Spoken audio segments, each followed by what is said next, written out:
Yo, what's up guys? Finally making this video today about how to compete against higher level players at a lower cost and my 3 recommendations. So the first one's going to be claw, the second one's going to be back button attachments, and the third one's going to be a pro controller with a little twist on it.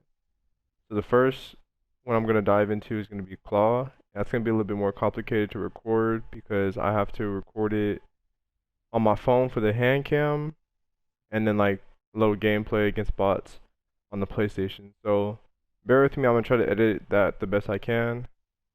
And yeah, so let's get into it right now. So here's the hand cam. As you can see, nothing, out of the ordinary, regular controller, no back buttons, nothing special. So just as a disclaimer, I guess I would say, I don't normally play claw, and I'm not a natural claw player. Now, my controller has been broken for a couple weeks, and I've known how to play like this, so I started playing like this for that reason. But if it weren't for that, I wouldn't be playing like this. It's just something to know. For me, that's good to know how to do. Anyways, into the pros and the cons. So the first pro is basically like, what I said, it's free. My controller's broke. All I had to do was go get a new controller, and here I am. I'm playing not the exact same, but I'd say it's similar to how it was with the back button, my controller. Okay.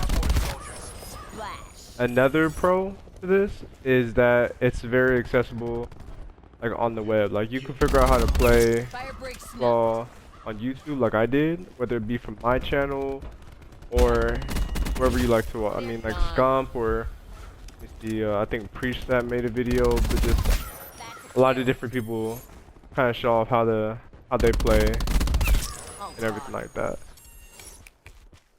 And then the last pro I would say is that, in my opinion, from having a Battle Beaver, I think playing like this is way more responsive in the sense of like hitting the face buttons versus hitting the back buttons.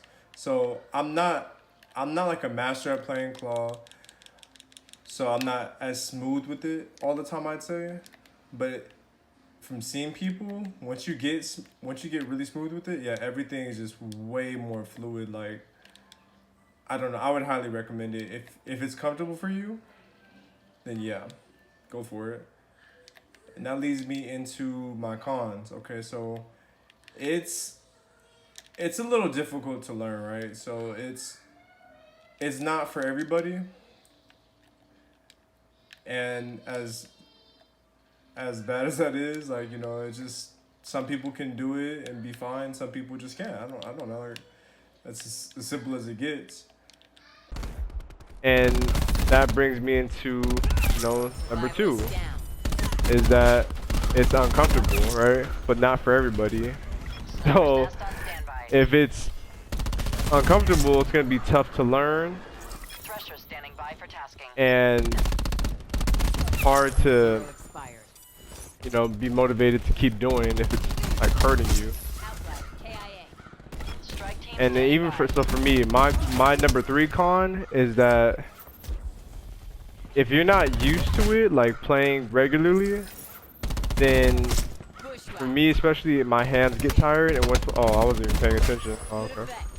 My hands get tired, and I can't do anything. I can't shoot, I can't move. Like I'm just like, nah, I gotta take a break.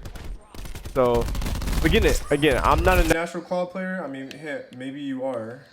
So I don't know. I would highly recommend it. If you get really good at this, then there's no need to have a pro controller or back buttons or any of that, because this is as good as it gets, honestly, on the free side of things and everything, cost efficient. And a lot of YouTubers do this, pro players and whatnot. So it's a very popular method of playing. So I would recommend it if it's comfortable for you. So this is some League gameplay to have in the back, so you're just not watching me shoot bots the whole time. This is also some more claw gameplay.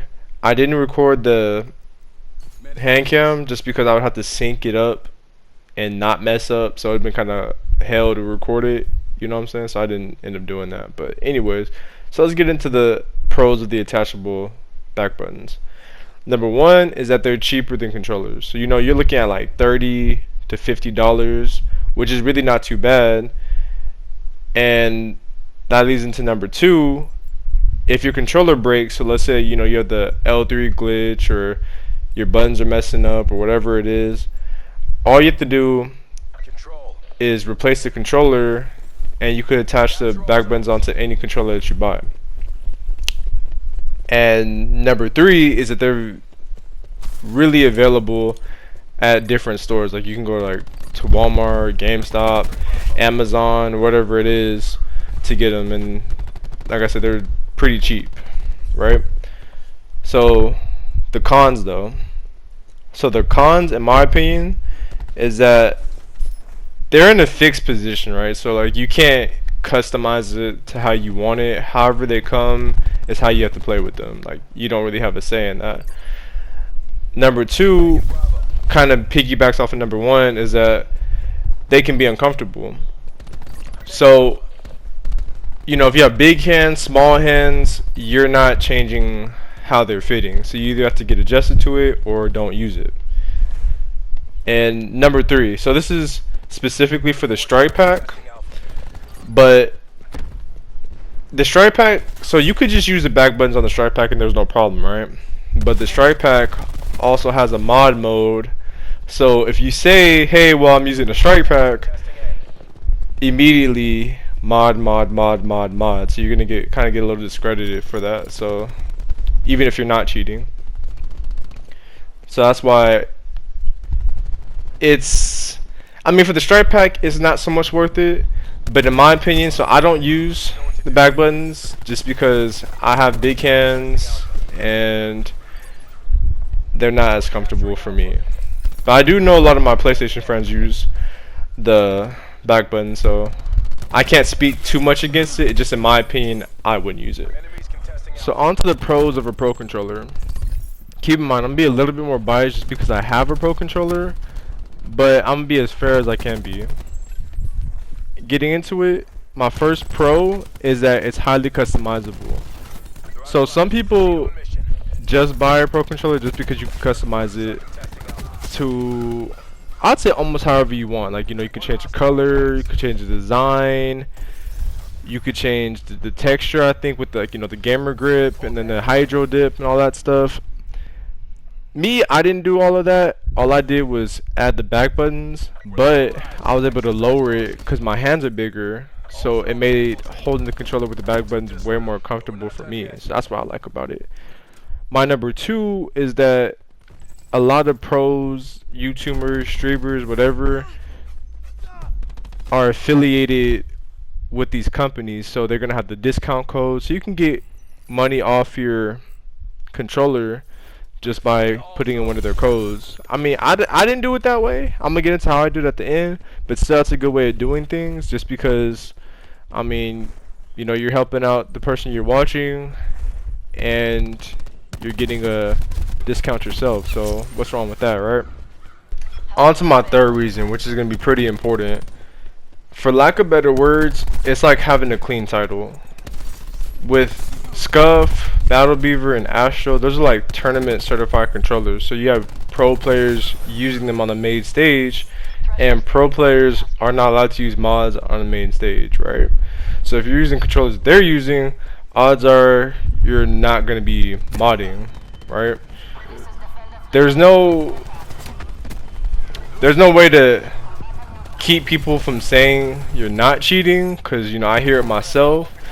But I do feel kind of good knowing that the brands that I use don't even provide you with mods, so I don't even have the option to add mods into my controller, you know what I'm saying? So I like that personally. Now we're heading to the cons of a Pro controller, and I think the things I'm gonna name are the main reasons why most people, whether casual, amateur pros, don't buy Pro controllers. And number one is high price. I've heard some ridiculous numbers that people pay for controllers. I've heard like 250 something, 350 something. Like they can get pretty nasty, like pretty nasty up there in price. Number two, it could take a while for them to get to you. So specifically Battle Beaver, I mean that's the only controller I've had. That took, one of the controllers took me 3 or 4 months, and I was over here like three or four. I almost forgot I bought the controller. Like it was crazy. So that to me ridiculous. And number three is they could tend not to last as long as you want them to. So Battle Beaver, I would say they're great. They have a good like longevity. I haven't had to replace my controller like every 2 months. I've heard like some people say they've done that with Scuff. I've not had that problem. I rarely have any problems with my Battle Beaver. So yeah, that's just my opinion. I mean my experience. So now I get to tell y'all how I got my controller for cheap. I don't think it really matters just where you get it from, but in my case, I waited for like Black Friday at GameStop, and I got my controller for like $35. And then I sent my controller into Battle Beaver and had them add the back buttons for me. I forgot how much the back buttons cost individually, but I know at the end of it, it was like $75, $80 I spent with the shipping included. And I was like, dang, I got this $75, $80 controller. Oh, I don't know how this happened, but I thought he was dead. He wasn't dead. It is what it is. But anyways, so yeah, I bought the controller for $75, $80, and normally I probably would spend like over $100 for this controller, and it's lasted me so long. I mean, this is like 2018, I think. Yeah, like 2018. Yeah, no, 2018. So 2018, I've had this controller, and I've had virtually no problems up until this point. I mean, how can you compete with that, right? So to wrap everything up, my overall recommendation, I would say play Claw if it's comfortable for you, because I mean, like I said, it's free. I mean, you can't top that, and it's as good as it gets. If not, I would say doing the method I did to get the Pro controller, because I think in the end it's a better investment. But if you don't do that method, then you should get the back buttons, because it's cheaper in the long run, and it's controller to controller. You could have back buttons on the back. So that's what I would recommend. I'm gonna close this video with that, and I appreciate you guys for watching. Any likes, comments, dislikes, whatever, criticism, I'd appreciate it, and it helps me get motivated to make these videos. I'll catch you guys in the next one. See you. Enemies have destroyed your attack chopper.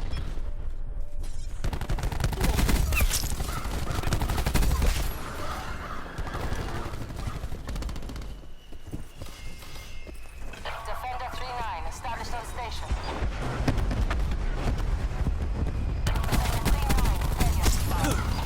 You're out of lives. Proceed on Attack mission. chopper available for tasking. Defender 3-9, engaging squatters. Established on station. Cyclone 3-1 Alpha secure. We've pulled ahead.